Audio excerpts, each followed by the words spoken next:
ఆదాయానికి తగ్గట్టుగా ఖర్చు చేయడం, ఉన్న దాంట్లో కాస్త విలాసవంతంగా జీవించడం అందరూ చేసేదే. ఇక కోటీశ్వరులైతే ఆ లగ్జరీ అందరికీ కనిపిస్తుంది. కానీ దీనికి రివర్స్ ట్రెండ్ ఇప్పుడు వైరల్ అవుతోంది.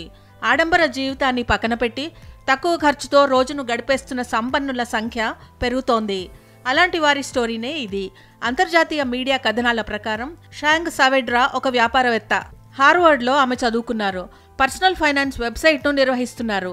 లాస్ ఏంజలెస్కు చెందిన షాంగ్ దంపతులు మల్టీమిలియనీర్లు. కానీ వారి లైఫ్ స్టైల్ చూస్తే వారికి అంత ఆస్తి ఉందని ఎవరూ అనుకోరు. 4 పడకల గదులున్న ఇంటిని అద్దెకు తీసుకున్నారు. 16 ఏళ్ల క్రితం నాటి కారునే వాడుతున్నారు.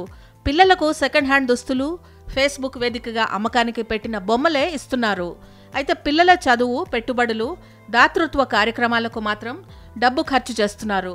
తమకు కూడా విలాసవంతంగా జీవించాలని అనిపిస్తూనే ఉంటుందంటున్నారు వీళ్ళు. అయితే చిన్నప్పటి నుంచి అలా ఎంజాయ్ చేయలేదన్న భావన నుంచి వచ్చిన ఫీలింగే తప్ప దాంట్లో ఏమీ లేదని తాము అర్థం చేసుకున్నామన్నారు. తమ ఆలోచనలను ఎలా అదుపు చేసుకుంటారో కూడా చెప్పేశారు. షాంగ్ దంపతులకు న్యూయార్క్లో ఆస్తులున్నాయి. యానీ కోలేది కూడా అదే స్టోరీ. ఆమె ఒక రీసెర్చర్, పర్సనల్ ఫైనాన్స్ ఎక్స్పర్ట్. ఆమెకు $1 మిలియన్ పైగా విలువైన ఆస్తులున్నా కానీ తన వద్దనున్న కారును అమ్మేశారు. ఇంట్లో ఆహారానికే ఆమె ఓటు. జుట్టును ఎక్కువగా పెరగనివ్వరు. ఏడాదికి 3 సార్లు మాత్రమే దుస్తులు కొంటారట. ఎక్కువగా సెకండ్ హ్యాండ్ దుస్తులనే వాడుతుంటారు. వెకేషన్కు వెళ్ళినా ఉచితంగా ఎక్కడ స్విమ్మింగ్ చేసుకునే అవకాశం ఉంటే అక్కడికే వెళ్ళి వాటినే ఎంజాయ్ చేస్తుంటారట.